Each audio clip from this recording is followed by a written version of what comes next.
Assalamualaikum warahmatullahi wabarakatuh. Semoga kita semua diberikan keberkahan dalam hidup. Amin ya rabbal alamin. Kota Baghdad di bawah payung kekhalifahan Abbasiyah yang makmur, riuh oleh gemerlap perdagangan. Namun ketenangan pagi di pasar rempah besar pecah oleh teriakan panik saudagar Hasim, seorang pedagang lada hitam ternama. Ia menjerit sambil memegang janggutnya yang tipis, mengumumkan bahwa 8 kurma penuh rempah langka miliknya yang nilainya setara dengan mas kawin seorang putri telah lenyap di gudang terkunci, seolah dibawa terbang oleh jin. Berita ini segera menyebar seperti api di antara tumpukan rempah kering. Para pedagang lain berkerumun, saling berbisik tentang sihir atau kelompok besar pencuri yang sangat terorganisir. 8 karung rempah yang masing-masing seberat gajah kecil mustahil diangkat hanya oleh 1 atau 2 orang.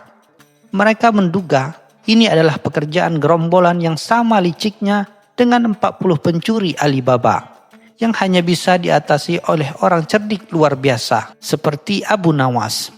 Saudagar Hasim dalam keputusasaannya akhirnya mengirim utusan untuk mencari Abu Nawas, yang saat itu sedang menikmati secangkir kopi yang dicampur madu sambil merenungkan bait-bait puisi di tepian sungai Tigris. Setelah mendengar rincian pencurian itu, Abu Nawas hanya tersenyum tipis. Ia meminta Hasim untuk membawakan kepadanya 8 kantong goni biasa, kosong, bersih dan tidak berbau, sebagai alat penangkap pencuri. Hasim kebingungan pun segera mengikutinya dan diam-diam menyaksikan keanehan itu. Bagaimana mungkin kantong kosong dapat menangkap 8 karung rempah yang hilang? Abu Nawas dengan sorot mata jenaka yang penuh rahasia menjelaskan bahwa pencuri yang mencuri 8 karung rempah dalam semalam pastilah memiliki kebiasaan membawa banyak kantong. Dan kebiasaan adalah tali jerat yang paling kuat bagi kejahatan.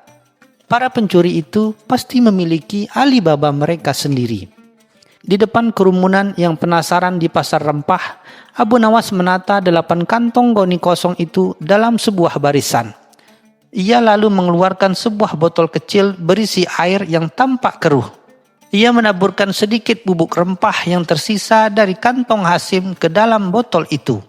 Ia memercikkan air tersebut ke setiap kantong goni kosong sambil melafalkan mantra palsu yang dibuatnya spontan dengan nada yang sangat serius. Mantra itu yang berbunyi seperti daftar pelajaran yang rumit, diakhiri dengan permintaan keras. Wahai kantong-kantong, siapapun di Baghdad yang menyentuhmu malam ini akan merasa bahwa 8 kantong rempah curian telah kembali ke tempatnya.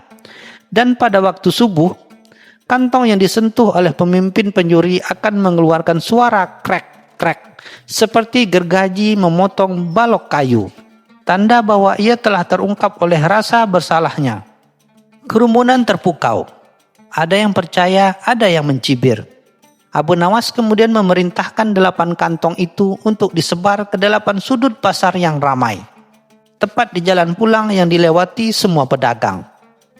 Kabar tentang kantong bertuah Abu Nawas dengan cepat sampai ke telinga gerombolan 8 pencuri yang memang lihai dan terorganisir. Mereka adalah 8 buruh angkut pelabuhan yang dipimpin oleh seorang mantan mandor bernama Jalal. Mereka tertawa terbahak-bahak mendengar tantangan kantong kosong yang tersembunyi. Jalal bahkan mengejek, orang Baghdad sungguh bodoh. Mereka lebih percaya dongeng daripada mata mereka sendiri.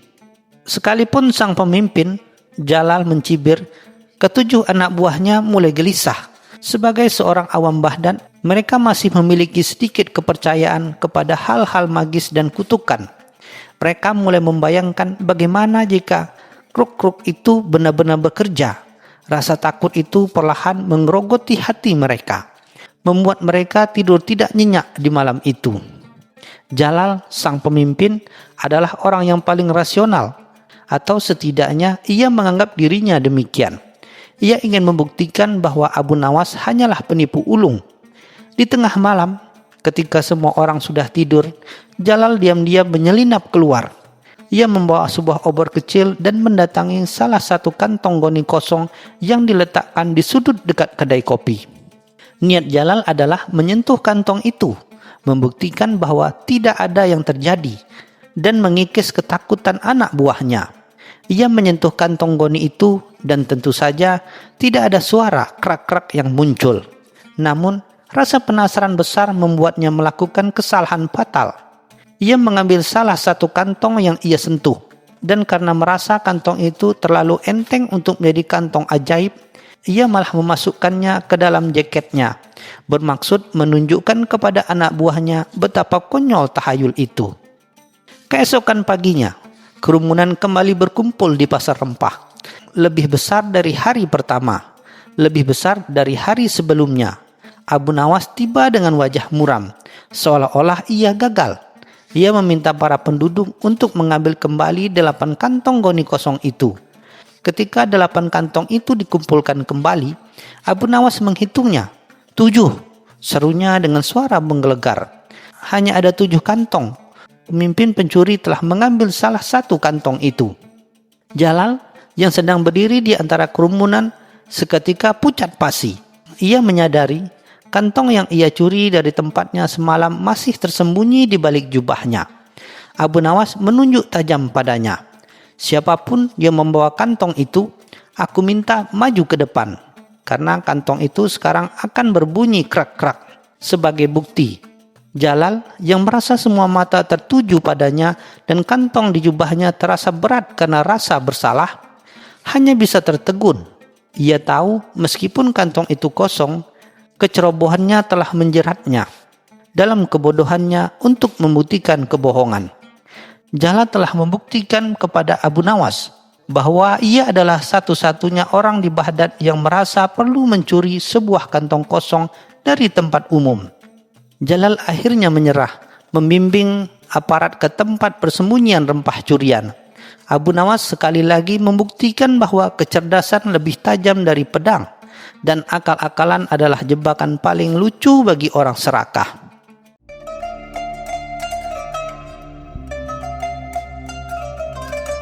Cerita selanjutnya.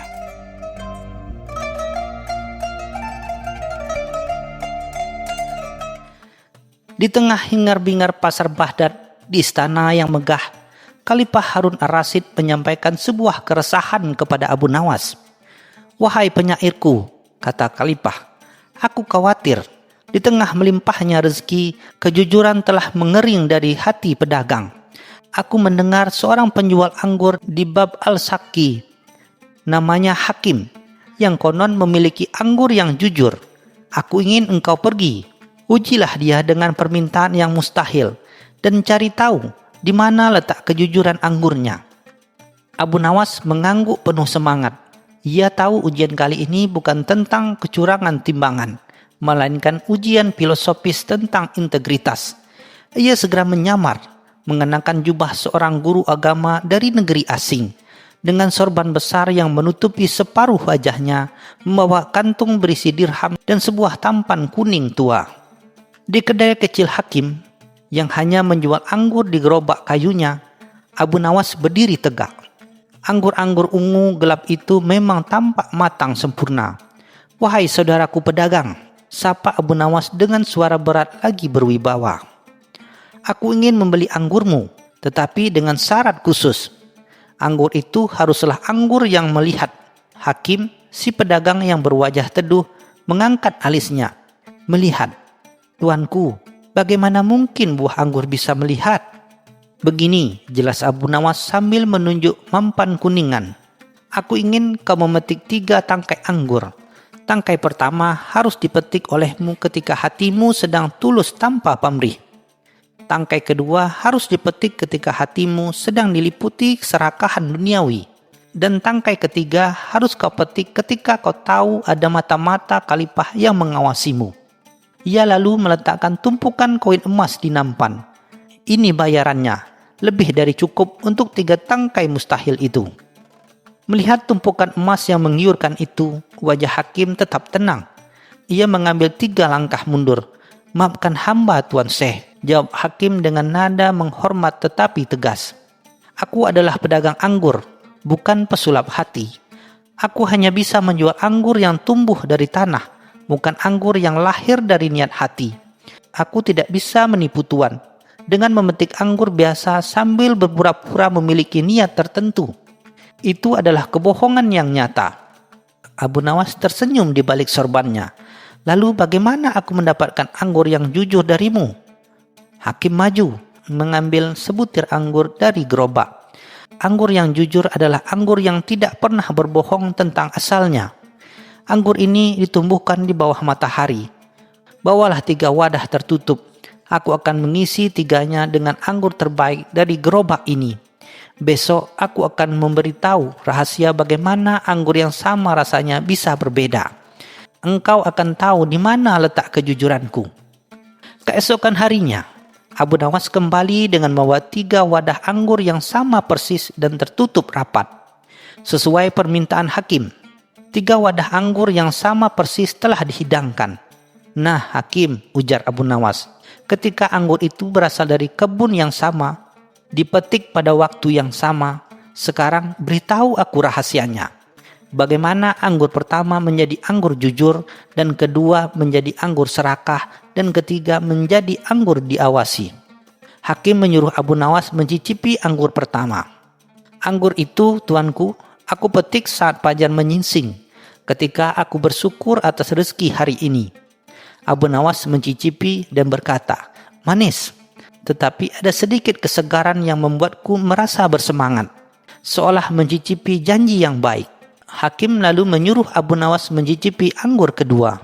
Anggur ini aku petik di tengah terik matahari, setelah seorang saudagar kaya menawar anggurku dengan harga yang sangat rendah, dan aku menolaknya dengan kesal.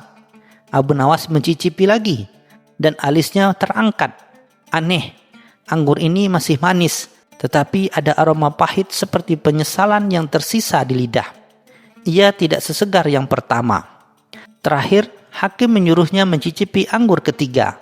Anggur ini aku petik tepat setelah aku melihat seorang anak miskin memunguti sisa tangkai anggur di gerobak yang kutinggalkan. Dan aku merasa malu karena belum sempat memberinya anggur secara cuma-cuma. Abu Nawas mencicipi anggur terakhir.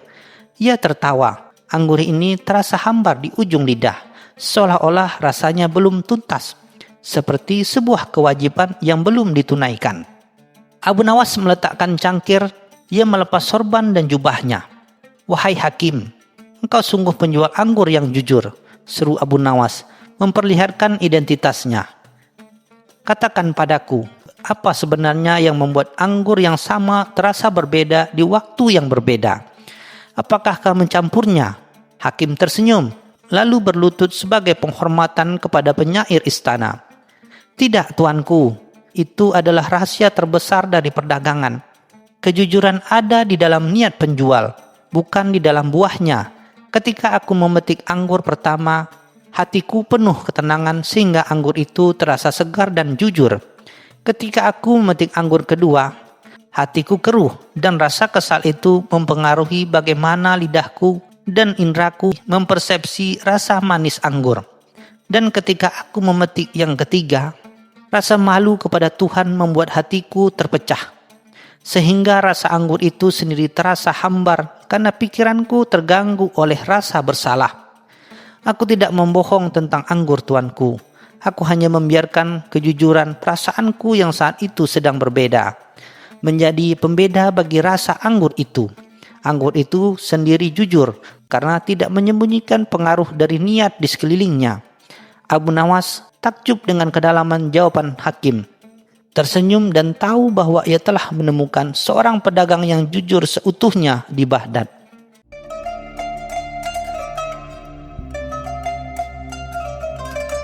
Cerita selanjutnya.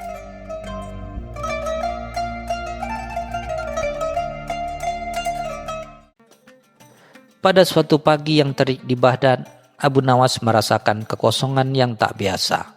Bukan hanya perutnya, tetapi juga dompetnya. Ia melihat sekeliling, dan ia lihat hanyalah orang-orang yang sibuk dengan urusan duniawi. Para pedagang yang menipu timbangan, orang-orang kaya yang memamerkan harta, dan bahkan para pejabat yang mengambil suap secara terang-terangan. Abu Nawas merasa geram. Ia berpikir bagaimana caranya agar orang-orang ini sadar akan perbuatan mereka. Ia berjalan gontai, otaknya berputar memikirkan ide-ide gila. Ia lalu teringat ucapan seorang sufi, dosa itu seperti barang dagangan, dan malu adalah harganya. Tiba-tiba sebuah ide berlian menyambar pikirannya seperti petir di siang bolong. Ia akan membuka pasar, tetapi bukan pasar biasa. Ini adalah pasar yang menjual hal-hal yang tak terlihat, yang hanya dapat dibeli oleh hati yang tulus. Abu Nawas segera mengambil sehelai kain putih besar dan kuas. Dengan tinta hitam, ia menuliskan kalimat-kalimat aneh dan membingungkan. Pasar Abu Nawas, tempat orang menjual dosa dan membeli malu. Hanya dibuka 1 hari saja. Ia lalu menggantungkan spanduk itu di gerbang utama pasar, membuat semua orang lewat keheranan. Kabar tentang pasar misterius ini menyebar dengan cepat di seluruh Baghdad. Banyak yang mengira Abu Nawas sudah gila, tetapi rasa penasaran mereka lebih besar. Bagaimana mungkin dosa bisa dijual? Siapa yang mau membeli malu? Pertanyaan-pertanyaan ini menjadi topik pembicaraan hangat di setiap sudut kota, dari warung kopi hingga istana khalifah. Malam harinya, Abu Nawas mempersiapkan pasarnya. Ia menumpuk beberapa kotak kosong di tengah pasar, meletakkannya di bawah sebuah tenda sederhana. Di atas kotak-kotak itu, ia meletakkan tulisan-tulisan kecil. Dosa sombong, dosa serakah, dosa pendusta, dan sebagainya. Di pagi hari, sebelum fajar menyingsing, seorang pria kaya bernama Syekh Mansur datang. Ia terkenal serakah dan sering menipu dalam berdagang.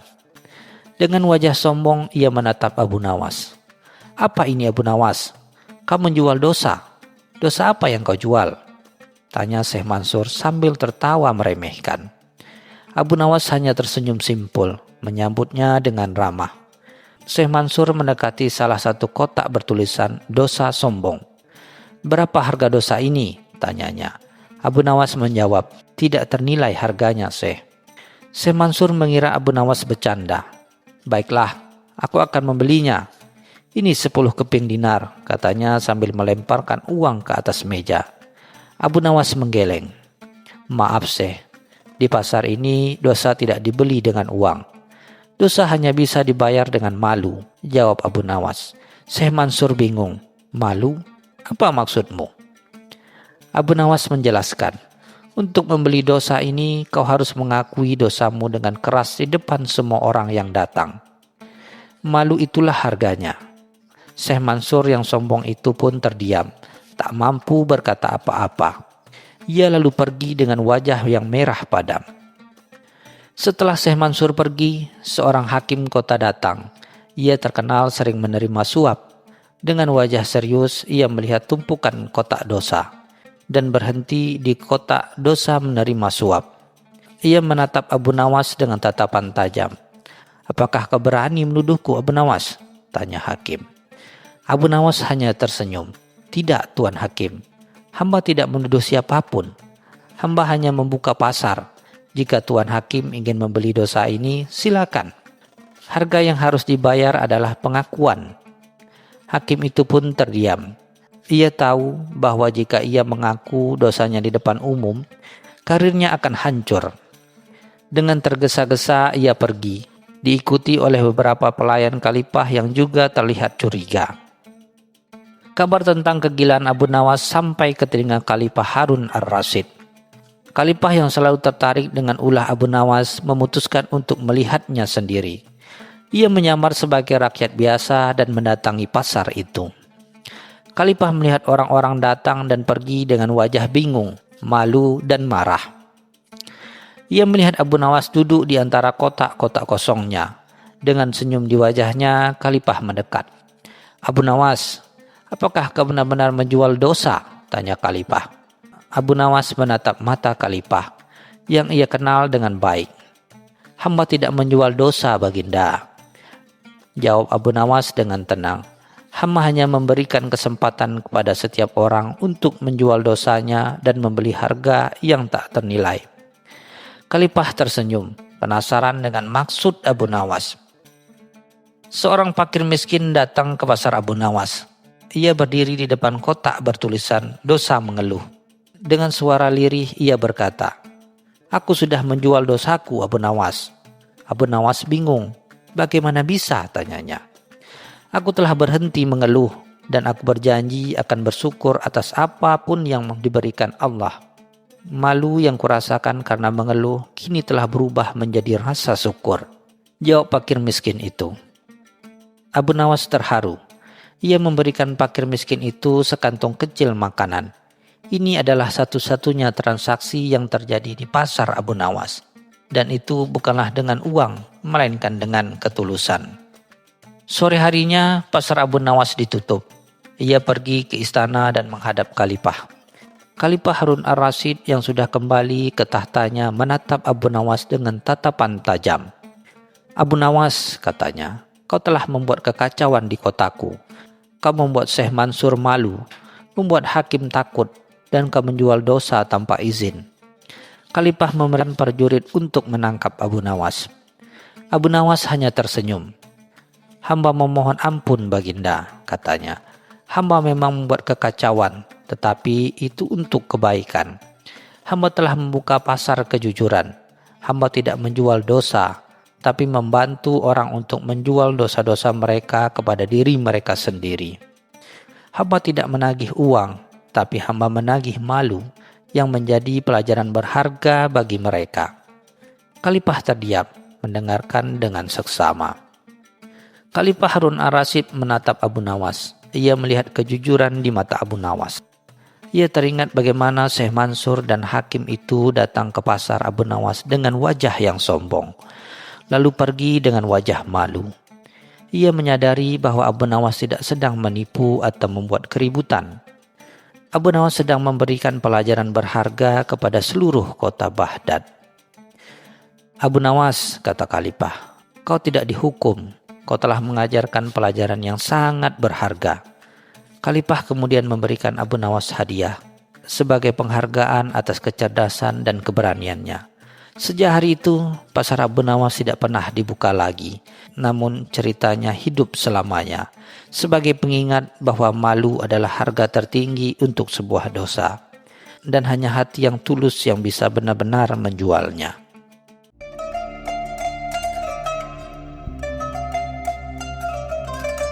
Cerita selanjutnya.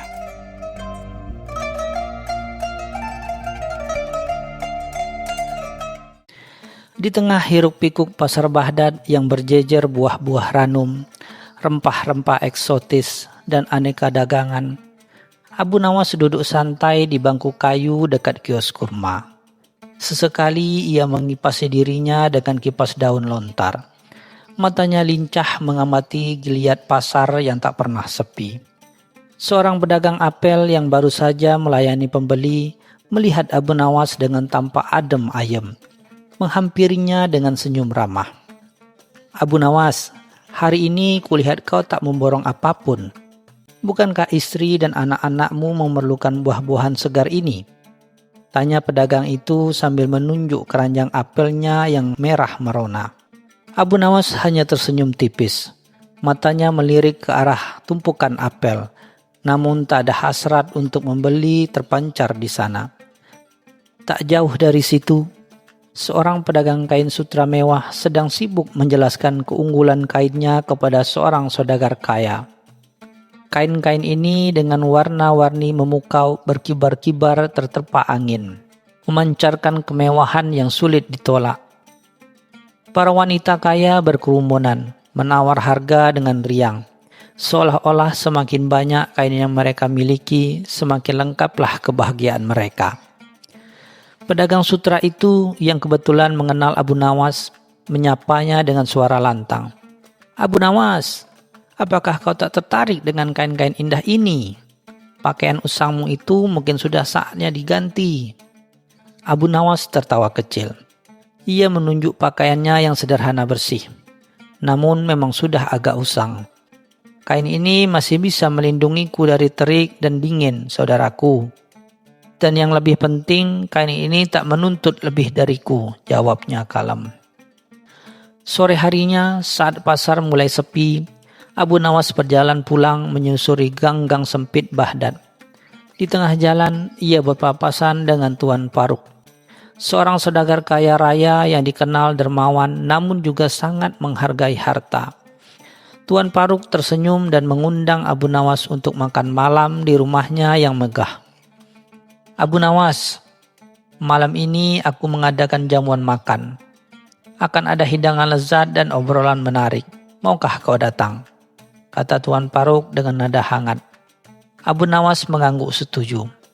Tahu bahwa jamuan Tuan Faruk selalu penuh dengan hidangan berlimpah ruah, jauh melebihi apa yang biasa ia nikmati di rumahnya yang sederhana. "Dengan senang hati, Tuan Faruk.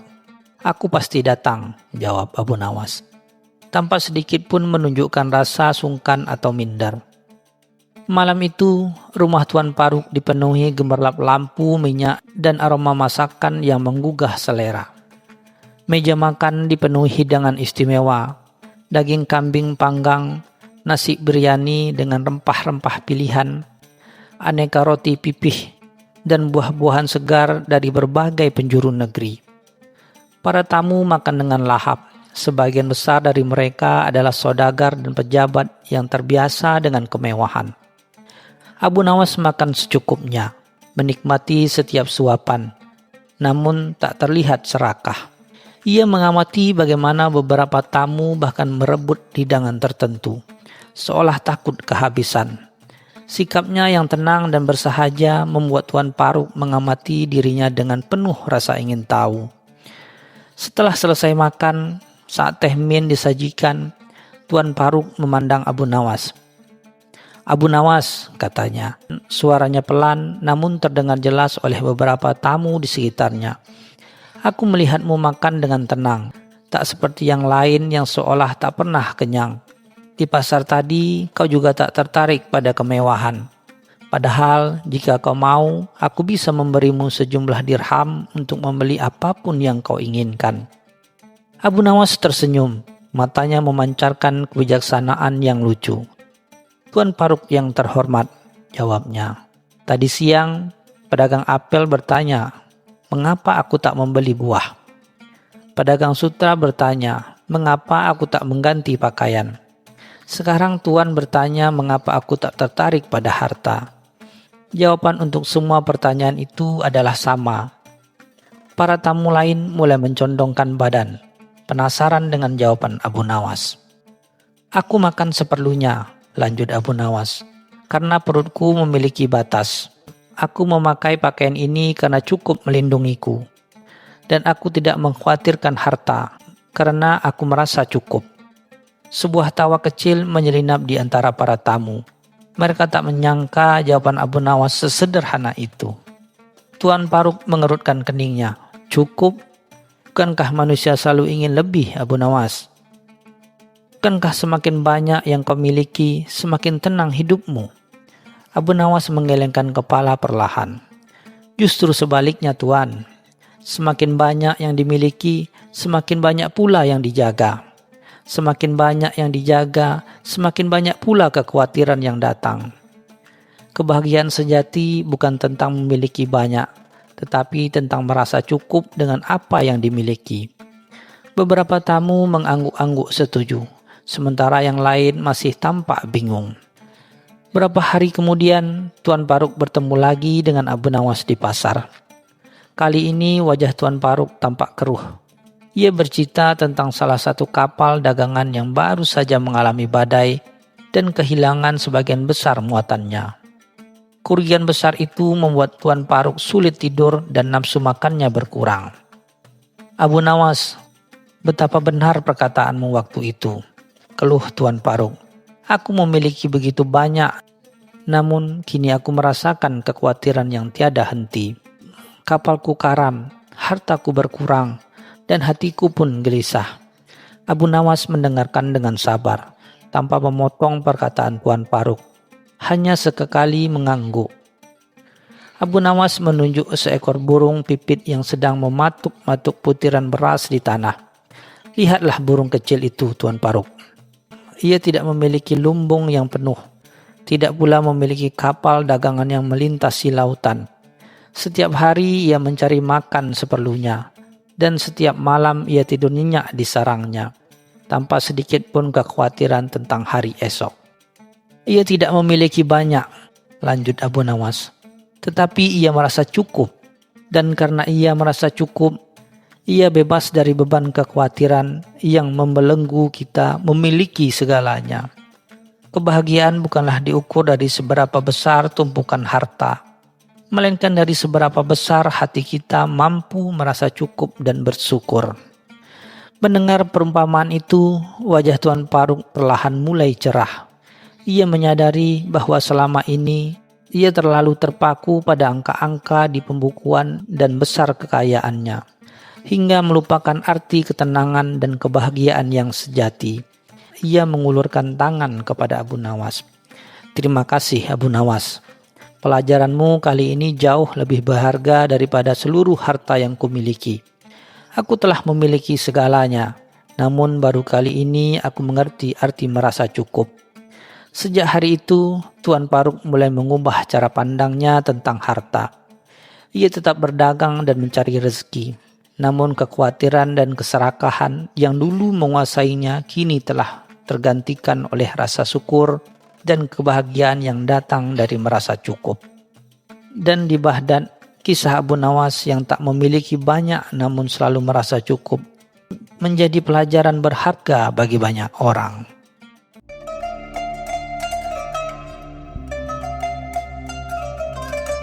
Cerita selanjutnya.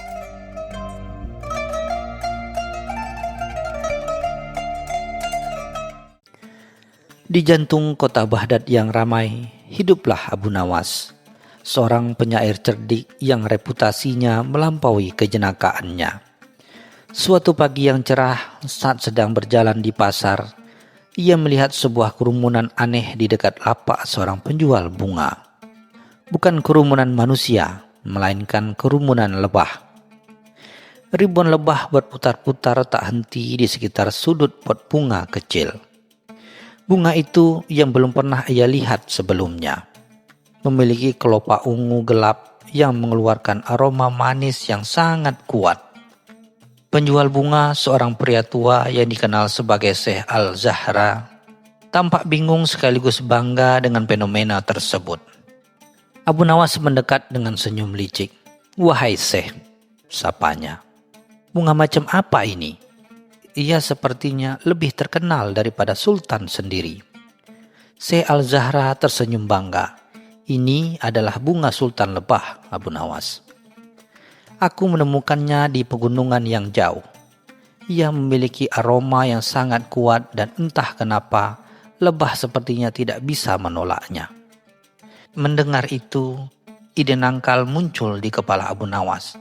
Ia melihat peluang untuk sebuah lelucon atau mungkin sebuah pelajaran. Kabar tentang bunga Sultan Lebah segera menyebar ke seluruh Baghdad, sampai ke telinga Khalifah Harun ar-Rasyid. Khalifah yang selalu tertarik pada hal-hal aneh dan unik segera memanggil Abu Nawas. "Abu Nawas, aku dengar ada bunga ajaib yang diserbu lebah. Aku ingin kau membawa bunga itu ke istana. Kita akan melihat apakah ia benar-benar sekuat yang orang-orang katakan," perintah Khalifah. Abu Nawas yang telah merencanakan sesuatu mengangguk setuju. Ia tahu bunga itu tidak akan bertahan lama di istana karena aroma yang terlalu kuat bisa mengganggu. Namun ia memiliki rencana yang lebih besar. Abu Nawas kembali ke pasar dan dengan hati-hati membeli pot bunga Sultan Lebah dari Syekh Al-Zahra. Ia tersenyum pada penjual tua itu, matanya berkedip penuh arti. "Syekh, jaga rahasia kita. Bunga ini akan menjadi kunci untuk sebuah pertunjukan yang tak terlupakan," bisiknya. Syekh Al-Zahra hanya tertawa, menganggap itu adalah salah satu lelucon Abu Nawas yang biasa. Namun di dalam hatinya ia merasa ada sesuatu yang lebih dari sekedar lelucon. Abu Nawas tiba di istana. Khalifah dan para menterinya sudah menunggunya di taman. Ia meletakkan pot bunga Sultan Lebah di atas meja marmer. Seketika taman yang tadinya tenang menjadi ramai dengan dengungan ribuan lebah yang berdatangan entah dari mana. Lebah-lebah itu mengerubungi bunga dengan gila-gilaan, membentuk awan hitam yang berputar-putar di atasnya. Khalifah Harun ar-Rasyid terkejut. "Luar biasa, bunga ini benar-benar menarik lebah," serunya. "Tapi ini juga akan mengganggu." Abu Nawas mengangguk. "Itulah yang saya pikirkan, Paduka. Bunga yang terlalu wangi akan selalu mengundang keramaian yang tak diinginkan." Khalifah Harun ar-Rasyid tertawa, tidak menyadari makna ganda dari perkataan Abu Nawas. Ia tidak tahu bahwa bunga itu hanya permulaan dari sebuah trik yang akan menguji kesabaran dan kecerdikannya. Abu Nawas menanti saat yang tepat untuk melancarkan bagian kedua dari rencananya, sambil tersenyum misterius.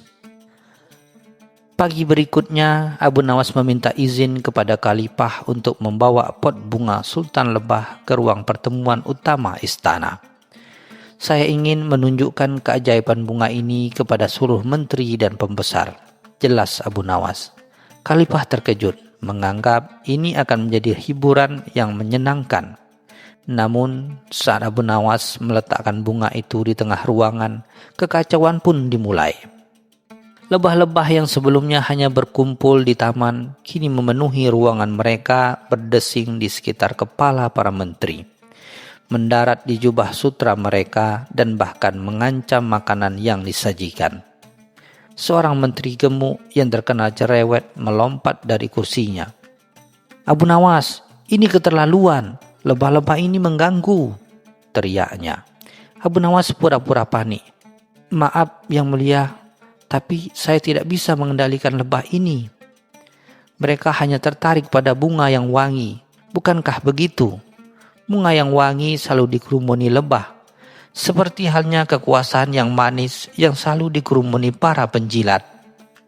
Kalimat terakhir itu diucapkan dengan nada pelan, tapi cukup keras untuk didengar Khalifah.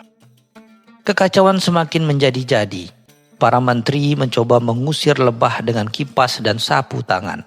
Tetapi lebah-lebah itu semakin agresif.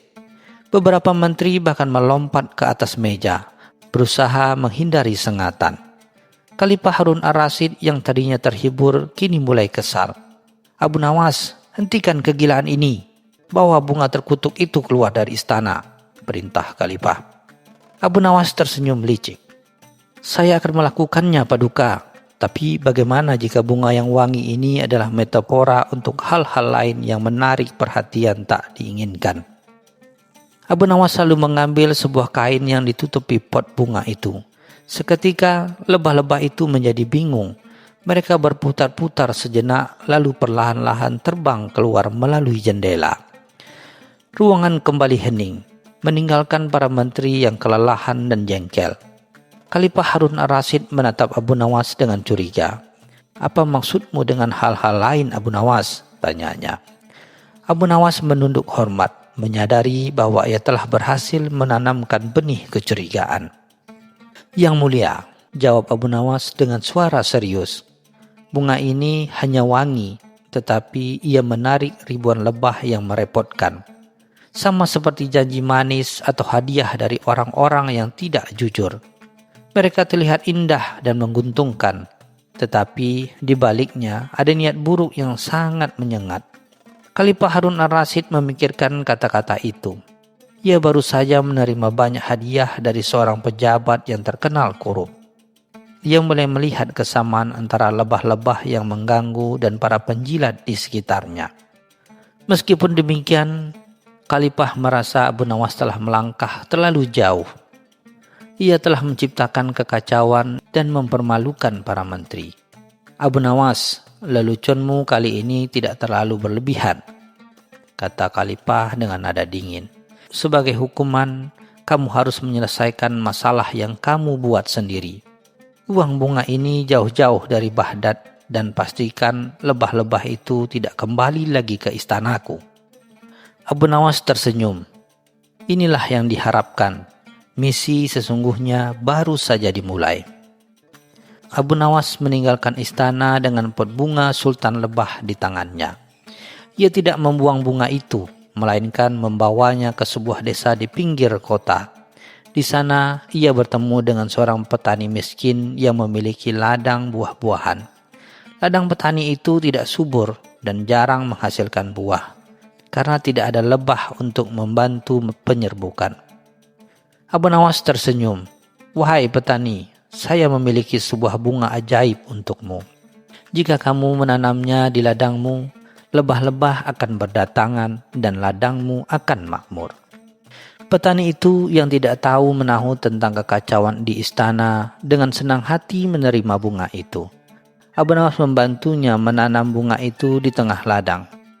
Tak lama kemudian lebah-lebah mulai berdatangan. Mereka tidak hanya mengumpulkan nektar dari bunga sultan lebah, tetapi juga membantu menyerbuki tanaman buah-buahan di sekitarnya. Ladang yang tadinya gersang perlahan-lahan mulai berbunga dan menghasilkan buah. Beberapa minggu kemudian, kabar tentang ladang petani yang makmur sampai ke telinga Khalifah. Karena penasaran, ia dan beberapa menterinya pergi ke desa itu. Mereka terkejut melihat ladang yang subur penuh dengan buah-buahan yang ranum. Dan paling mengejutkan, ribuan lebah berterbangan di sana. Namun lebah-lebah itu tidak menyerang. Mereka tidak mengumpulkan nektar. Dengungan mereka terdengar seperti lagu yang merdu. Khalifah memanggil petani itu. "Bagaimana bisa ladangmu menjadi begitu subur?" tanyanya. Petani itu tersenyum dan menunjuk ke arah satu-satunya bunga sultan lebah yang tumbuh di tengah ladang. "Seorang pria bijak bernama Abu Nawas memberiku bunga ini. Ia bilang bunga ini akan membawa keberuntungan." Khalifah Harun ar-Rasyid menatap bunga itu. Lalu ia menoleh ke arah menterinya yang berdiri di sampingnya. Mereka semua terdiam, menyadari arti dari semua kejadian ini. Khalifah Harun ar-Rasyid akhirnya mengerti, bunga yang wangi dan menarik lebah tidak selalu buruk. Jika diletakkan di tempat yang tepat, ia bisa menjadi sumber kehidupan dan kemakmuran. Ia menyadari bahwa kekayaan dan kekuasaan bunga bisa menarik orang-orang yang hanya ingin mengambil keuntungan, lebah yang mengganggu. Tetapi jika digunakan untuk kebaikan, ia bisa membawa manfaat bagi banyak orang. Saat mereka kembali ke istana, Khalifah Harun ar-Rasyid memanggil Abu Nawas. "Abu Nawas," katanya dengan senyum, "kamu memang aneh, tapi pelajaranmu sangat berharga. Kamu telah menunjukkan kepadaku bahwa sesuatu yang wangi bisa menjadi berkah atau kutukan. Tergantung di mana kita menempatkannya. Maafkan aku atas hukumanku, karena kamu telah menunjukkan padaku bahwa sesuatu yang wangi bisa menjadi berkah atau kutukan. Tetapi lebah yang bijaksana akan membawa bunga itu ke tempat yang benar-benar membutuhkan." Abu Nawas tersenyum dan membungkuk hormat. Ia telah berhasil sekali lagi memberikan pelajaran yang tidak terlupakan dengan cara yang paling jenaka.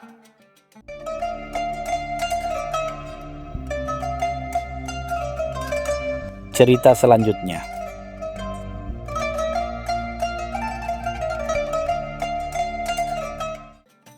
Di pasar Baghdad yang selalu riuh, di bawah teriknya matahari yang membakar ubun-ubun, Abu Nawas duduk santai di bangku kayu dekat kedai kopi langganannya. Ia menyeruput teh min hangatnya. Matanya tajam mengawasi hiruk-pikuk di sekelilingnya, mencari celah untuk keusilan atau lebih sering sekedar hiburan. Pagi itu, perhatian tertuju pada sebuah kafilah yang baru saja tiba, dipimpin oleh seorang pedagang sutra kaya dari Persia, bernama Mirza. Mirza dikenal akan kekayaan yang berlimpah, tetapi juga kesombongan dan kekikirannya yang luar biasa. Mirza dengan jubah sutra mahal dan topi tertinggi berhias permata tampak mencolok di antara kerumunan. Ia berteriak-teriak memerintahkan para kuli untuk menurunkan peti-peti berisi sutra terbaik dari Hiraz. Aroma wangi rempah dan bunga mawar yang menguar dari kain-kain itu menyebar di udara, menarik perhatian banyak orang. Namun Mirza sama sekali tidak peduli dengan orang-orang di sekelilingnya. Wajahnya terpancar keserakahan dan keangkuhan. Abu Nawas yang telah lama mendengar kabar tentang Mirza menyunggingkan senyum tipis. Ia teringat akan sebuah pepatah lama. Orang kaya yang kikir itu bagaikan sumur yang dalam. Airnya berlimpah tapi tidak seorang pun bisa meminumnya. Sebuah ide nakal muncul di benaknya.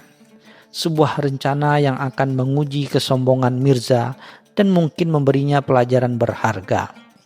Ia merasa inilah saatnya menabur sedikit angin untuk melihat badai apa yang akan datang. Sepertinya hari ini pasar akan lebih berwarna, gumam Abu Nawas kepada dirinya sendiri. Seraya meneguk habis tehnya, ia bangkit dari duduknya, merapikan jubah sederhananya, dan dengan langkah ringan yang penuh keyakinan mulai mendekati kerumunan di sekitar kapilah Mirza. Di kepalanya benih keusilan telah tertanam, siap tumbuh menjadi sesuatu yang tak terduga. Dengan senyum ramah yang selalu siap, Abu Nawas berhasil menyelinap ke dekat Mirza. "Salam tuan pedagang yang mulia," sapanya dengan suara yang lembut, namun terdengar jelas di tengah keramaian. Mirza yang sedang sibuk menghitung peti-petinya menoleh dengan alis berkerut, merasa terganggu oleh sapaan yang tak diundangnya. Ia menatap Abu Nawas dari ujung kaki hingga ujung kepala, dan pandangannya meremehkan. "Apa yang kau inginkan, pengemis?" hardik Mirza, sama sekali tak menutupi rasa jijiknya. Abu Nawas sama sekali tak terusik. Ia hanya tersenyum lebih lebar. "Hamba bukan pengemis, tuan. Hamba adalah seorang penasehat yang memiliki kemampuan khusus untuk melihat keberuntungan dan nasib." Mirza mendengus, namun tak sedikit rasa penasaran yang tersembunyi di matanya. Abu Nawas tahu ia telah menancapkan kailnya. "Saya melihat, Tuan Mirza," ujar Abu Nawas dengan suara berbisik, seolah-olah berbagi rahasia besar, "bahwa ada bahaya besar mengancam kekayaan Tuan. Sebuah badai tak terlihat akan datang dan menyapu bersih semua sutra berharga ini. Kecuali jika Tuan melakukan sebuah tindakan pencegahan yang sangat penting." Mirza tergelak mendengar ramalan itu. Badai? Di Baghdad yang kering kerontang ini? Omong kosong. Namun Abu Nawas tidak menyerah. "Bukan badai pasir, Tuhan, tapi badai nasib buruk yang diciptakan oleh roh-roh kikir yang iri dengan kemewahan Tuan. Untuk menenangkannya, Tuan harus menaburkan sejumlah kecil sutra terbaik Tuan di 4 penjuru kota saat matahari terbit esok hari. Sebagai persembahan simbolis, jika tidak, kerugian yang lebih besar akan menimpa Tuan." Mirza, meski angkuh, ternyata juga seorang yang percaya tahayul. Ramalan Abu Nawas meskipun terdengar konyol, mulai mengusik benaknya. Ia membayangkan skenario terburuk. Bagaimana jika dagangannya benar-benar lenyap? Ia tak bisa membayangkan kehancuran seperti itu. Kerugian kecil sekarang untuk mencegah bencana besar di masa depan. Mungkin tidak terlalu buruk. Ia memandangi wajah serius Abu Nawas, mencoba membaca apakah ada kebohongan di sana. Melihat keraguan di mata Mirza, Abu Nawas menambahkan, "Lagi pula, apa ruginya Tuan? Sebuah pengorbanan kecil untuk memastikan keberlangsungan kekayaan Tuan. Ini adalah harga yang murah untuk ketenangan pikiran." Mirza menghela napas panjang. Ia masih merasa ragu. Namun ide untuk kehilangan semua kekayaan jauh lebih menakutkan daripada kehilangan beberapa gulung sutra. "Baiklah," katanya akhirnya. "Berapa banyak sutra yang harus kutaburkan?" Abu Nawas tersenyum puas. "Hanya sepotong kecil dari setiap warna, Tuan. Cukup untuk menandakan kemurahan hati Tuan kepada roh-roh tersebut." Mirza dengan berat hati setuju.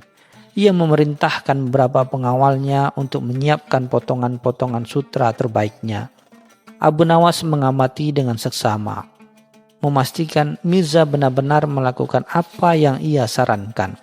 Ia bahkan membantu memilihkan potongan-potongan sutra yang paling berkilauan, seolah-olah serius dengan ritual aneh ini. Keesokan paginya, tepat saat fajar menyingsing, Mirza ditemani oleh beberapa pengawalnya dengan hati yang masih ragu menaburkan potongan-potongan sutra di 4 sudut kota Baghdad. Persis seperti yang dikatakan Abu Nawas. Ia melakukannya dengan terburu-buru, berharap ritual aneh ini akan segera selesai dan ia bisa kembali berbisnis. Tanpa ia sadari, Abu Nawas mengawasi dari kejauhan, menahan tawa melihat pemandangan absurd di depannya. Angin tipuan telah berhasil ditabur. Tak lama setelah insiden penaburan sutra itu, berita tentang tindakan aneh Mirza menyebar seperti api di seluruh Baghdad. Beberapa orang mencibir, yang lain mengira Mirza sudah gila. Namun ada satu kelompok yang paling bergembira, para pengemis dan warga miskin di Baghdad. Mereka telah menyaksikan Mirza menaburkan potongan-potongan sutra mewah itu. Dan dalam sekejap rumor pun berkembang. Mirza, si pedagang kikir, tiba-tiba menjadi seorang dermawan yang pemurah. Memberikan hadiah sutra kepada siapa saja yang meminta. Tentu saja rumor ini sampai ke telinga Mirza yang terkejut setengah mati. Ia tidak pernah bermaksud untuk menjadi seorang dermawan. Ia telah melakukannya karena percaya tahayul dan takut akan kehilangan hartanya. Bukan karena kemurahan hati, tapi desah-desus itu sudah terlanjur menyebar dan kini setiap kali ia melangkah keluar, ia disambut oleh kerumunan orang yang memintanya untuk menaburkan lebih banyak sutra. Keesokan harinya, toko Mirza disambut oleh kerumunan orang yang menuntut sutra. Mereka tidak mengemis, melainkan menuntut, merasa berhak atas kemurahan hati baru Mirza. Mirza berusaha menjelaskan bahwa itu hanyalah sebuah ritual aneh dan bukan niatnya untuk membagi-bagikan sutra. Namun tidak ada yang mendengarkan, bahkan beberapa pelanggan setia mulai meragukan kewarasannya. Seketika bisnis Mirza kacau balau. Ia tidak bisa berdagang dengan tenang, selalu dikelilingi oleh orang-orang yang berharap atau bahkan menuntut sutra gratis. Reputasinya sebagai pedagang yang jujur dan dapat diandalkan hancur dalam sekejap. Sutra-sutra berharganya yang semula akan dijual dengan harga tinggi, kini dipandang sebagai hadiah yang bisa diminta. Ini adalah badai sesungguhnya yang menimpanya, sebuah badai sosial yang menghancurkan. Merasa terpojok dan putus asa, Mirza akhirnya menemui Abu Nawas di kedai kopi. Wajahnya pucat pasi. Jubahnya kusut, sama sekali tidak mencerminkan kemewahan yang biasa. Abu Nawas, desahnya, kau telah menipuku. Aku telah menaburkan angin tipuan, dan kini aku menuai badai yang menghancurkan. Abu Nawas tersenyum tipis, menyesap tehnya perlahan. Tuan Mirza, kata Abu Nawas dengan tenang, bukankah ini pelajaran yang berharga? Kesombongan dan kekikiran Tuan yang membuka jalan bagi badai ini. Orang-orang melihat perbuatan Tuan dan mereka menafsirkannya sesuai keinginan mereka. Terkadang tindakan kecil yang didasari niat buruk bisa menimbulkan konsekuensi yang tak terduga dan jauh lebih besar. Ini adalah hukuman alam Tuan. Menabur angin, menuai badai. Mungkin ini saatnya Tuan belajar untuk menjadi lebih tulus dalam memberi. Mirza terdiam, merenungkan kata-kata Abu Nawas, dan akhirnya memahami bahwa badai itu bukanlah hanya tentang kerugian materi, tetapi juga tentang reputasi dan hubungannya dengan orang lain. Dan Abu Nawas dengan keusilannya telah memberikannya pelajaran yang tak akan pernah ia lupakan.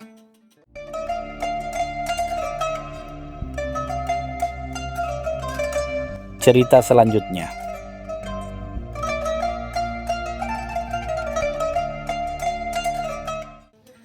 Di tengah hiruk-pikuk pasar Baghdad yang selalu ramai, desas-desus tentang titah Khalifah Harun ar-Rasyid mulai menyebar bak api di padang ilalang kering.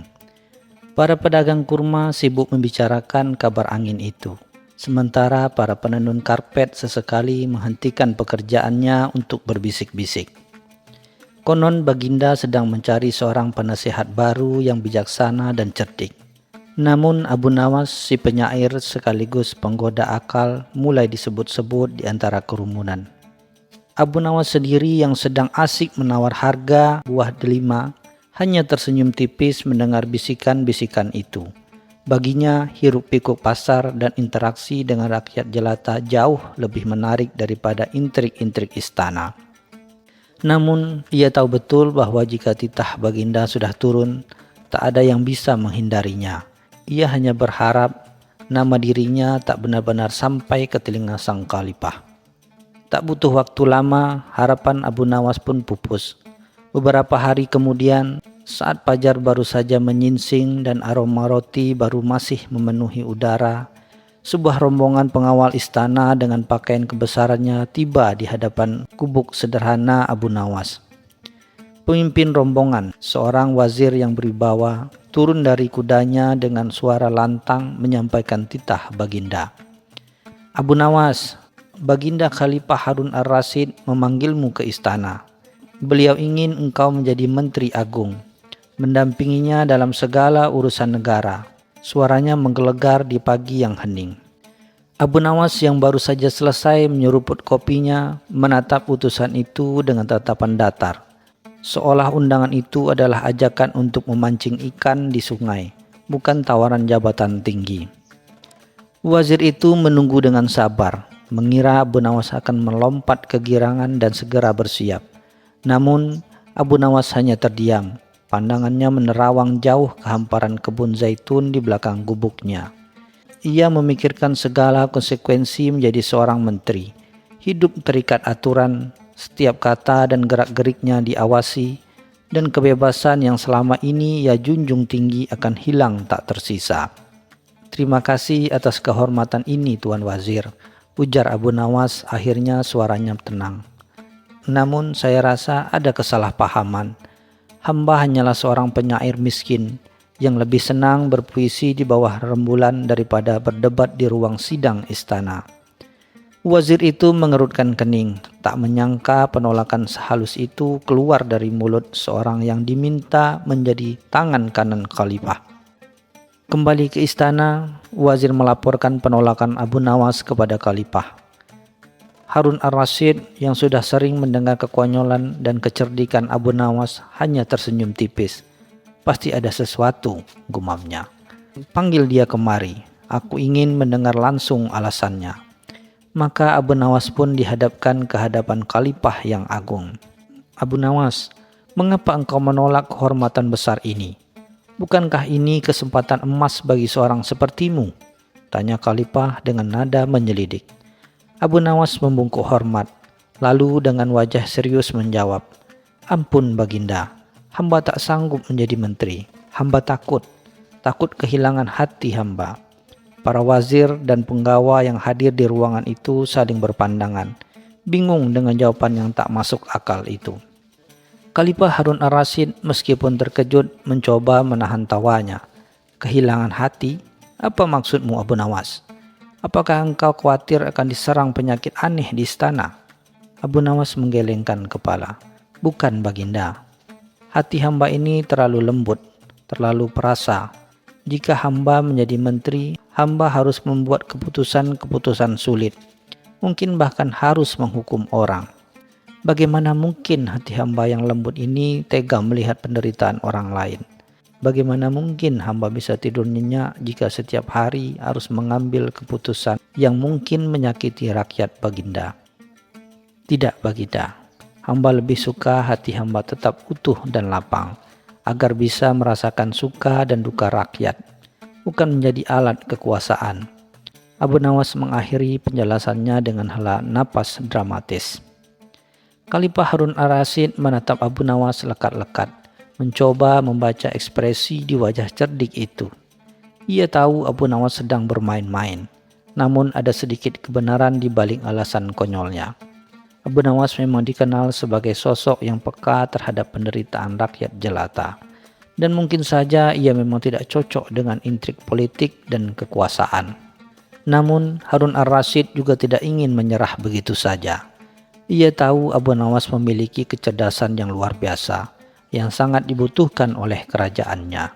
Jadi engkau lebih milih hidup miskin dan bebas daripada hidup makmur namun terbelenggu? Tanya Khalifah mencoba memancing reaksi lebih lanjut. Abu Nawas mengangguk mantap. Hamba rela lapar asalkan hati hamba tenang, Baginda. Melihat keteguhan hati Abu Nawas, Khalifah Harun ar-Rasyid akhirnya menyerah. Namun bukan berarti ia melepaskan Abu Nawas begitu saja. Baiklah Abu Nawas, kata Khalifah dengan nada geli. Aku tidak akan memaksamu menjadi menteri, tetapi aku punya satu tantangan untukmu. Jika engkau bisa menyelesaikannya, maka aku akan membiarkanmu hidup sesuai keinginanmu. Tantangan itu adalah sesuatu yang tampak mustahil. Abu Nawas harus membuat Baginda tertawa terbahak-bahak hingga air mata menetes, tanpa menggunakan cerita lucu atau lelucon yang biasa. Jika engkau berhasil membuatku tertawa karena kehilangan hati seperti yang engkau maksud, maka engkau bebas, tantang Khalifah. Alisnya terangkat menantang. Abu Nawas tersenyum tipis. Ia tahu ini adalah kesempatan terakhirnya. Beberapa hari kemudian, saat Khalifah sedang sarapan di kebun istana, Abu Nawas muncul dengan membawa sebuah kantung besar. Dengan hormat ia membungkuk, lalu mengeluarkan isinya. Segenggam penuh hati ayam, hati kambing, dan bahkan hati sapi. Semuanya masih segar. Ampun Baginda, kata Abu Nawas. Hamba membawakan Baginda sebagian jenis hati. Hamba berpikir jika Baginda ingin memahami mengapa hamba takut kehilangan hati, mungkin Baginda bisa mencicipi hati-hati ini. Siapa tahu, dengan mencicipi berbagai hati ini, Baginda bisa merasakan beban yang harus hamba pikul jika menjadi menteri. Abu Nawas menyodorkan salah satu hati kambing yang masih bergetar. Melihat tumpukan hati yang menjijikkan di hadapannya dan mendengar penjelasan konyol Abu Nawas, Khalifah Harun ar-Rasyid seketika meledak dalam tawa. Bukan tawa pelan, melainkan tawa terbahak-bahak yang mengguncang tubuhnya, sehingga air mata benar-benar membasahi pipinya. Para penggawa dan wazir yang melihat pemandangan itu ikut tertawa geli, tak percaya dengan tingkah laku Abu Nawas yang selalu di luar dugaan.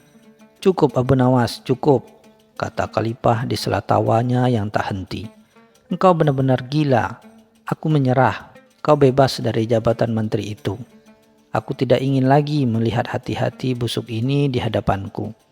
Dan begitulah Abu Nawas berhasil lolos dari jebakan istana, menjaga hatinya tetap lapang dan kembali ke kehidupannya yang sederhana, ditemani tawa yang tak pernah sirna.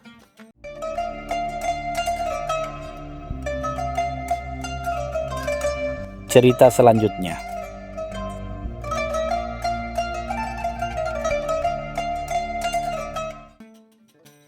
Di sudut pasar yang ramai di Baghdad, terlihat seorang saudagar bernama Tuan Mansur sedang memamerkan barang dagangannya. Ia memiliki setumpuk karpet mewah, rempah-rempah langka, dan perhiasan berkilau. Suara kerasnya melambung di atas kerumunan. Siapa yang paling kaya di Baghdad? Siapa yang memiliki kunci untuk semua kesenangan di dunia ini? Tentu saja ia berbicara tentang dirinya sendiri. Tiba-tiba mata Tuan Mansur menangkap sosok kurus yang sedang duduk santai di warung kopi, yaitu Abu Nawas. Dengan senyum sinis ia mendekati Abu Nawas. "Wahai Abu Nawas," ujar Tuan Mansur dengan nada mengejek. "Kau hanya penyair miskin yang hanya bisa hidup dari akal licik. Lihatlah kekayaanku. Aku memiliki kunci untuk semua pintu, kunci untuk semua harta karun. Apa yang kau punya? Hanya kata-kata kosong, Abu Nawas." Abu Nawas yang sedang menyeruput kopinya dengan tenang mengangkat pandangannya. "Tuan Mansur, kunci memang penting, tapi kunci yang paling berharga bukanlah yang bisa membuka peti harta karun, melainkan kunci yang bisa membuka hati dan pikiran. Namun, kunci seperti itu tidak akan masuk ke dalam saku kekayaanmu." Tersinggung dengan ucapan Abu Nawas, Tuan Mansur mengeluarkan sebuah kotak kecil di balik jubahnya. Kotak itu terbuat dari kayu gaharu, dihiasi dengan ukiran emas. Dengan gerakan dramatis, ia membukanya dan menunjukkan seuntai kunci yang terbuat dari emas murni, diukir dengan detail rumit. Kilauan kunci itu begitu mempesona, menarik perhatian banyak orang di sekitar mereka. Lihat ini Abu Nawas, ini adalah kunci emas, dibuat khusus oleh pandai besi terbaik di Persia. Kunci ini bisa membuka peti harta karun rahasia milikku. Aku menantangmu, jika kau bisa membuktikan bahwa kuncimu lebih berharga, aku akan memberikan kunci emas ini kepadamu. Tapi jika kau gagal, kau harus membersihkan kandang untaku selama sebulan. Abu Nawas menerima tantangan itu, tetapi dengan syarat membuat Tuan Mansur terkejut. Tuan Mansur, aku menerima tantanganmu, tapi aku punya syarat sederhana. Kau harus ikut denganku dan ikut semua yang akan kuperintahkan tanpa bertanya. Tuan Mansur yang merasa di atas angin dengan sombong setuju. Mereka berdua berjalan menuju sebuah gang sempit di belakang pasar yang kumuh. Di sana Abu Nawas menemukan sebuah pintu tua yang terbuat dari kayu lapuk dan digembok dengan rantai yang berkarat. Nah, Tuan Mansur, ini adalah kunci emas yang paling berharga, kata Abu Nawas sambil menunjuk pintu itu. Tapi kau harus membantuku untuk membukanya. Tuan Mansur bingung, bagaimana mungkin kunci emas ini bisa membuka gembok tua itu? Nah, Tuan Mansur, coba kau buka pintu itu dengan kunci emasmu, ujar Abu Nawas sambil menyerahkan kunci emas yang gemerlap itu. Tuan Mansur tertawa terbahak-bahak. Abu Nawas, kau gila, kunci emas ini dibuat untuk peti harta karun, bukan untuk gembok karatan seperti itu. Namun Abu Nawas menegaskan, cobalah Tuan Mansur, siapa tahu ada keajaiban yang terjadi. Dengan enggan, Tuan Mansur mencoba memasukkan kunci emasnya ke dalam lubang gembok yang berkarat. Tentu saja kunci itu terlalu besar dan tidak cocok. Ia mencoba lagi, menggeser dan memutar kunci itu dengan frustasi. Tetapi gembok itu tetap terkunci rapat. Kerumunan yang tadinya penasaran kini mulai tertawa melihat betapa bodohnya saudagar kaya itu. Kunci emas tak berguna pada pintu yang salah, teriak salah satu penonton. Melihat Tuan Mansur yang mulai kesal, Abu Nawas mengambil gembok dari pintu itu dan memeriksa rantainya. Tuan Mansur, kau lihat, kunci emasmu memang indah, tapi ia tidak bisa membuka pintu yang tidak cocok dengannya, kata Abu Nawas. Ia lalu merogoh kantong jubahnya dan mengeluarkan sebuah kunci besi sederhana yang sudah usang dan berkarat. Ini kunciku, ucapnya. Kunci yang sederhana tidak seindah milikmu, tapi ia dibuat untuk membuka pintu ini. Abu Nawas lalu memasukkan kunci besinya ke gembok, dan dengan satu putaran kecil gembok itu terbuka.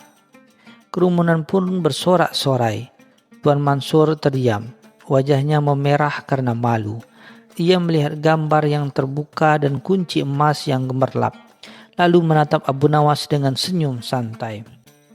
Tuan Mansur, kata Abu Nawas, kunci emasmu memang berharga, tapi hanya jika kau menemui pintu yang tepat untuknya. Sama seperti kekayaanmu bisa membantumu, tapi ia tidak akan bisa membuka semua pintu dalam kehidupan. Ia tidak bisa membeli kebahagiaan, tidak bisa membuka pintu persahabatan, apalagi pintu kebijaksanaan. Tuan Mansur menunduk.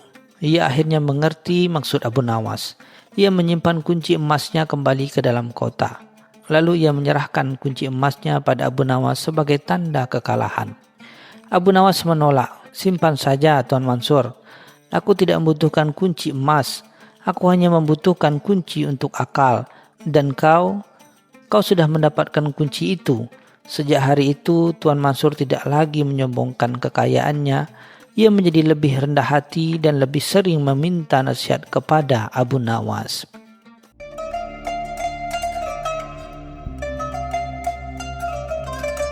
Cerita selanjutnya.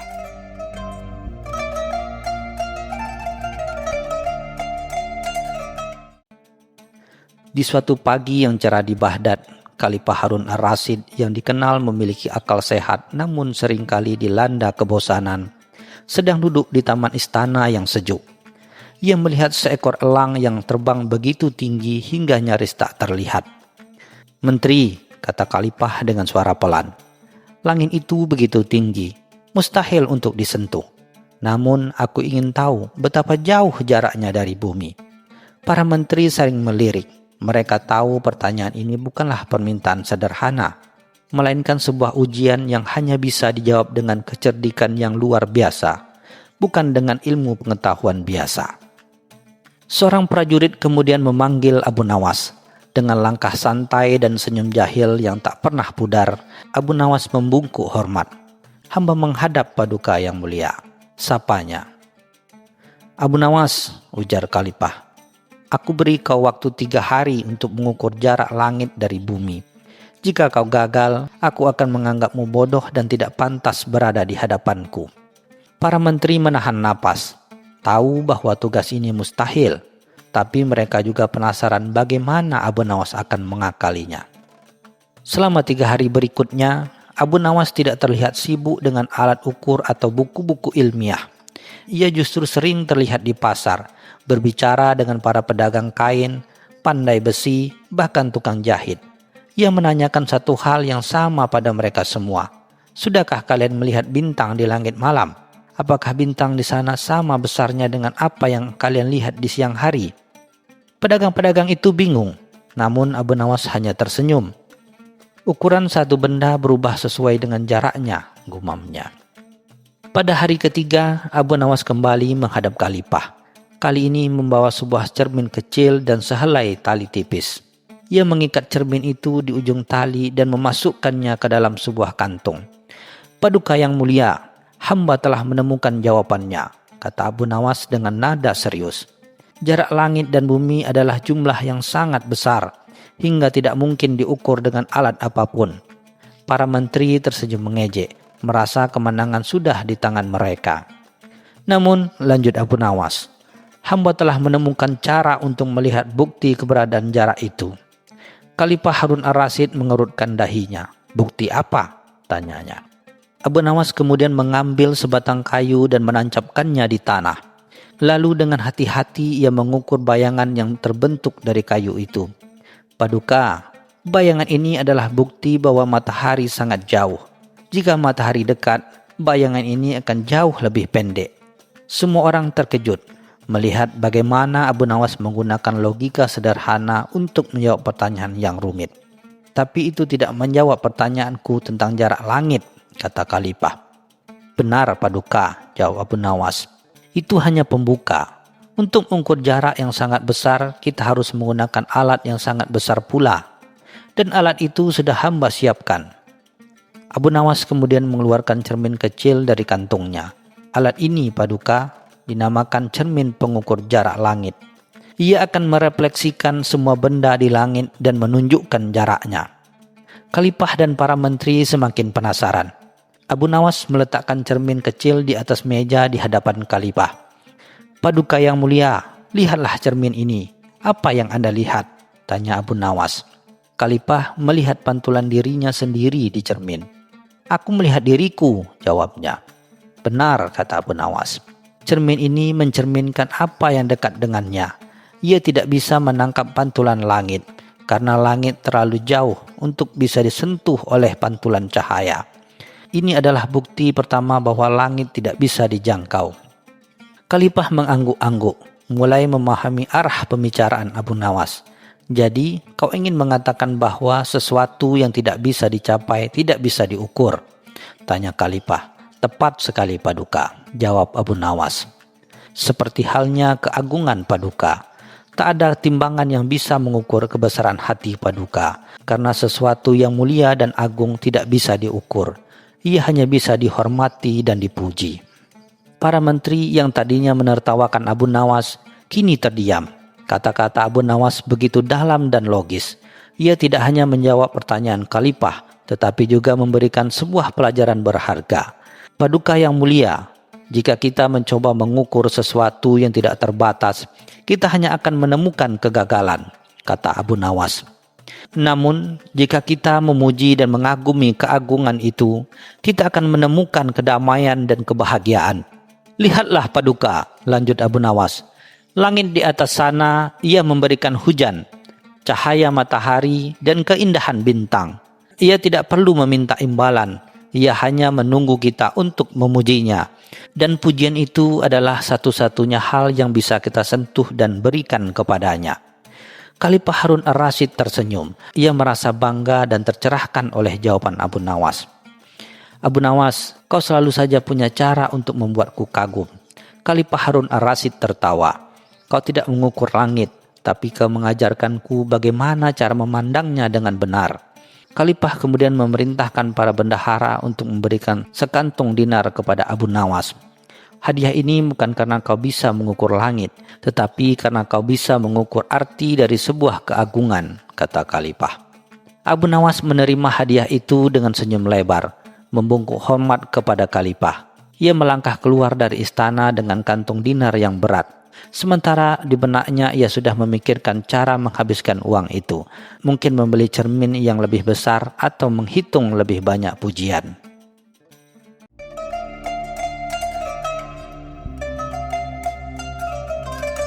Cerita selanjutnya.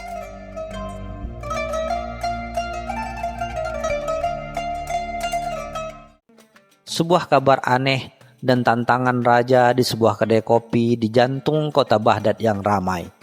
Tawa Abu Nawas yang riang terdengar di antara obrolan para pedagang. Ia sedang menikmati secangkir kopi hangat sambil mendengarkan gosip terbaru yang beredar. Tiba-tiba seorang pengawal istana dengan seragam kebesarannya mendekatinya. Wajahnya terlihat serius dan ia meminta Abu Nawas untuk segera menghadap Baginda Raja Harun ar-Rasyid. Abu Nawas yang sudah biasa dengan panggilan mendadak dari istana segera menghabiskan kopinya dan mengikuti pengawal itu. Di ruang singgasana, Baginda Raja tampak gelisah. Di hadapannya tergeletak gulungan peta kuno yang sudah usang. Abu Nawas, ujar Baginda dengan suara yang berat. Aku mendengar kabar yang sangat aneh. Konon, di pinggiran kota sana ada sebuah jembatan yang tak pernah selesai dibangun.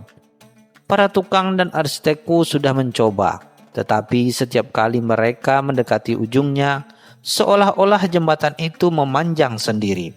Raja memandang Abu Nawas dengan tatapan menantang. Aku yakin ini adalah ulah jin atau sihir. Dan aku ingin kau mencari tahu apa yang terjadi. Jika kau berhasil, kau akan mendapatkan hadiah berupa 1 peti penuh koin emas. Abu Nawas segera mendekat menuju lokasi yang ditunjukkan Baginda Raja. Setelah menyusuri jalan setapak yang dipenuhi semak belukar, ia akhirnya tiba di sebuah sungai yang lebarnya tak lazim. Di tengahnya berdiri sebuah jembatan batu yang tampak kokoh. Namun saat ia melangkah lebih dekat, ia menyadari sesuatu yang aneh. Jembatan itu tampaknya tidak memiliki ujung. Sejauh mata memandang, hanya melihat pilar-pilar batu yang berjejer, seolah jembatan itu membentang ke cakrawala. Abu Nawas mencoba berjalan di atas jembatan itu. Setelah perjalanan selama beberapa waktu, ia melihat seorang pria paruh baya yang sedang duduk di dekat tumpukan batu. Pria itu tampak frustasi dan lelah. Tuan, apakah Anda tahu di mana ujung jembatan ini? Tanya Abu Nawas. Pria itu menggelengkan kepalanya dengan putus asa. Saya sudah berjalan berhari-hari, tapi jembatan ini seolah bergerak menjauh setiap kali saya mendekati ujungnya.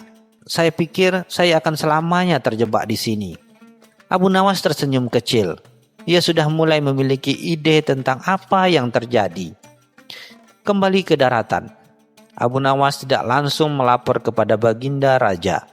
Ia menghabiskan malam itu di sebuah kedai teh, memikirkan strategi. Ia menyadari bahwa misteri jembatan tanpa ujung ini bukanlah soal sihir, melainkan sebuah trik cerdik. Keesokan harinya, ia mengunjungi perpustakaan kota dan membaca buku-buku tentang arsitektur kuno dan ilusi optik. Setelah beberapa jam, ia menemukan sebuah teori yang sangat relevan. Dengan ide yang matang, Abu Nawas kembali ke istana. Ia meminta Baginda Raja untuk mengizinkannya bertemu dengan arsitek yang merancang jembatan itu. Awalnya Raja ragu, tetapi karena Abu Nawas bersikeras, Raja akhirnya setuju. Mereka pun dipertemukan dengan seorang arsitek tua bernama Hamid. Dengan mata yang berbinar penuh rasa ingin tahu, Abu Nawas mengajukan beberapa pertanyaan tentang desain jembatan tersebut. Hingga akhirnya ia menyimpulkan bahwa ia telah menemukan apa yang dicari. Sebuah kejutan untuk sang raja telah mendapatkan informasi yang ia butuhkan. Abu Nawas kembali menghadap Baginda Raja. "Tuanku," katanya, "saya telah menemukan jawabannya. Tapi untuk membuktikannya, saya butuh bantuan tuanku. Kita harus pergi ke jembatan itu sebelum matahari terbit." Baginda Raja terkejut. Ia tidak menyangka Abu Nawas akan melibatkan dirinya dalam urusan yang begitu aneh. Namun karena rasa penasaran yang besar, ia akhirnya setuju. Mereka pun berangkat ke jembatan sebelum fajar menyingsing. Di sana, Abu Nawas menunjukkan kepada raja bahwa jembatan itu sebenarnya tidak memanjang. Yang terjadi adalah arsitek Hamid telah membangun jembatan dengan sudut yang sangat kecil dan pilar-pilar sengaja dibuat tidak sejajar satu sama lain. "Lihatlah tuanku," kata Abu Nawas, "pada siang hari. Bayangan pilar-pilar ini akan tumpang tindih dan membuat ilusi optik seolah jembatan ini tidak memiliki ujung. Inilah yang membuat para pekerja dan orang-orang kebingungan." Baginda Raja terkesima dengan kecerdikan arsitek Hamid dan kepintaran Abu Nawas yang bisa memecahkan misteri tersebut. Meskipun sudah terungkap, Baginda Raja masih belum sepenuhnya yakin. "Jika begitu, bagaimana cara kita menyeberangi sungai ini?" tanyanya. Abu Nawas tersenyum. "Tuanku, kita hanya perlu menyeberang dengan perahu. Sebenarnya jembatan ini hanyalah trik belaka untuk mengecoh. Tidak ada ujung karena arsiteknya sengaja tidak membuatnya. Jembatan ini hanya sebuah jembatan yang terputus di tengah." Baginda Raja tertawa terbahak-bahak. Ia merasa geli sekaligus kagum dengan ide berlian Hamid yang hanya untuk hiburan saja. Keesokan harinya, Abu Nawas menghadap Baginda Raja lagi. Ia melihat Hamid, arsitek tua yang kini telah disiapkan untuk dihukum. "Tuanku," kata Abu Nawas, "saya menemukan alasan mengapa ia melakukan ini." Baginda Raja menghentikan hukuman tersebut, dan Abu Nawas memberikan penjelasan yang membuat semua orang tertawa. Ternyata jembatan itu sengaja dibuat tanpa ujung karena arsiteknya Hamid ingin membuat sebuah karya seni yang menantang akal dan membuat orang berpikir di luar kebiasaan. Ia juga ingin memberikan pelajaran kepada para pekerja yang seringkali terburu-buru dan tidak sabar. Baginda Raja sangat terkesan dengan kecerdasan Abu Nawas dan kecerdasan Hamid. Alih-alih menghukum Hamid, Raja memberinya hadiah atas karyanya yang kreatif dan unik. Jembatan yang tak berujung itu kini menjadi objek wisata yang populer. Para pengunjung datang untuk melihat ilusi optik yang menakjubkan dan mengagumi kecerdikan Hamid dan Abu Nawas. Sedangkan Abu Nawas, ia mendapatkan hadiah 1 peti penuh koin emas seperti yang dijanjikan Raja. Namun, ia tidak langsung menggunakannya untuk membeli barang-barang mewah. Sebaliknya, ia membagikan sebagian besar koin itu kepada para penjaga yang telah lelah mencoba menyeberangi jembatan yang menipu itu. Tawa riangnya kembali terdengar di seluruh kota Baghdad, dan kisah tentang Abu Nawas dan jembatan tanpa ujung pun menjadi legenda yang diceritakan dari generasi ke generasi.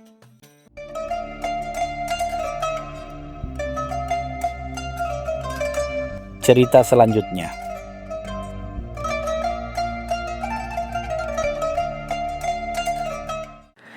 Di sebuah kedai kopi yang riuh di pusat Baghdad, Abu Nawas menyusap kopinya perlahan, mengamati keramaian dengan senyum pipis. Suasana damai itu tiba-tiba terusik oleh seruan panik seorang pedagang sutra yang tergopoh-gopoh masuk. Wajahnya pucat pasi. Ia mengabarkan bahwa seluruh persediaan sutra impornya, barang dagangan yang amat berharga, lenyap begitu saja dari gudang.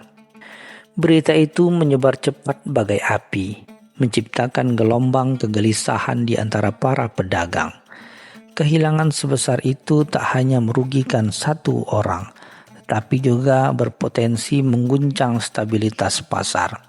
Beberapa pedagang lain mulai berbisik-bisik tentang kemungkinan adanya sindikat pencurian baru yang sangat terorganisir, membuat cemas semua orang yang menggantungkan hidupnya pada roda perdagangan.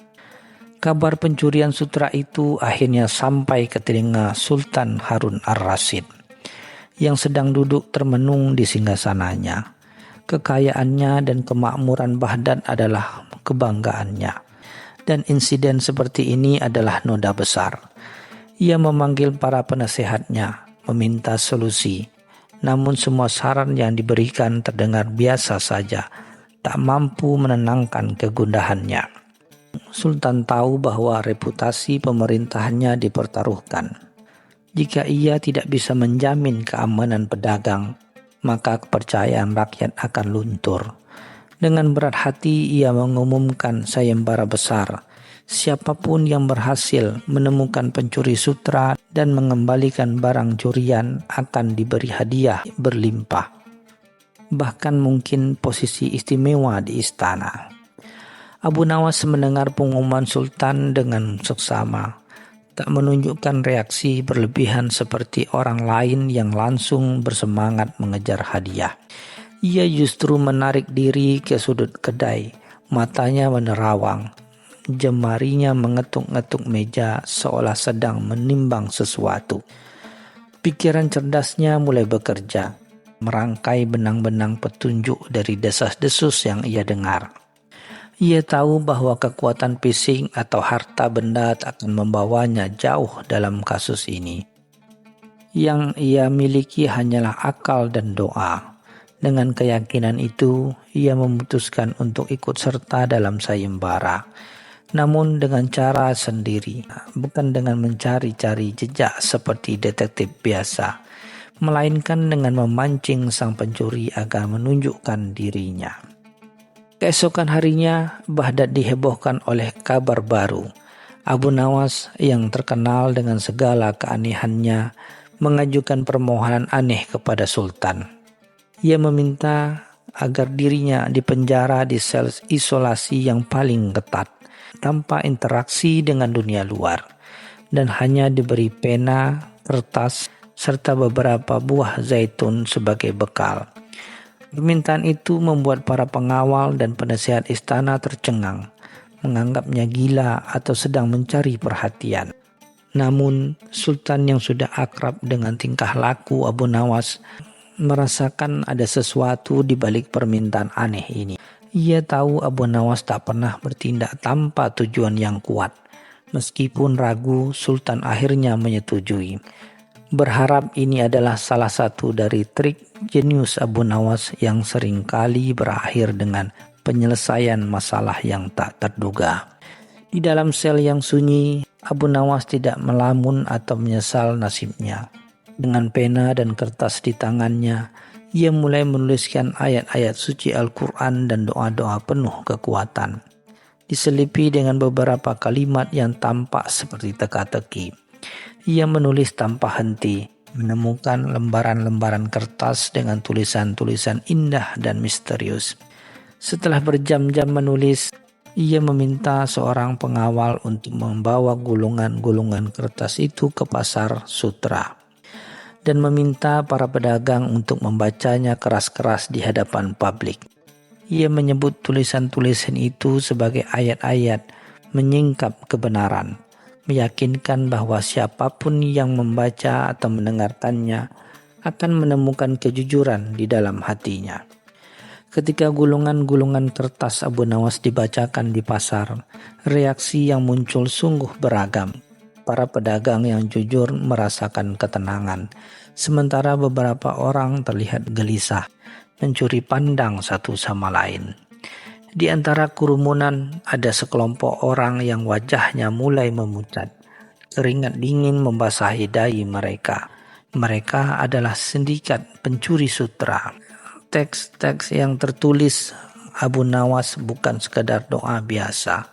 Di dalamnya ia menyisipkan gambaran detail tentang bagaimana sutra itu dicuri dan kutukan-kutukan yang diperuntukkan bagi para pencuri jika mereka tidak mengembalikan barang curian.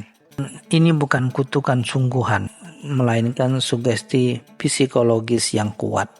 dirancang untuk menakut-nakuti dan memecah belah persatuan para pencuri.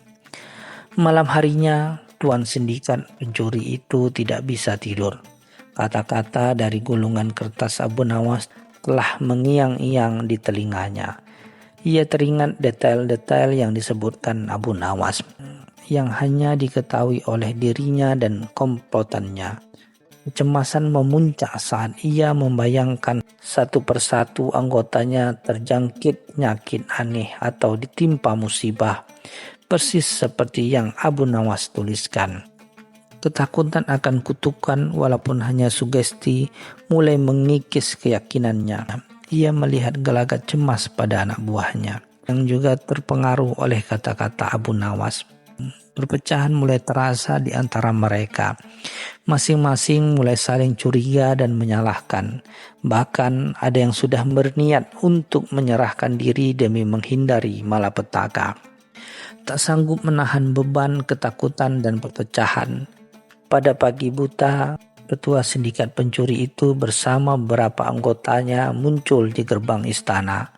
Mereka membawa kembali sebagian besar sutera yang dicuri. Wajah mereka menunduk penuh penyesalan.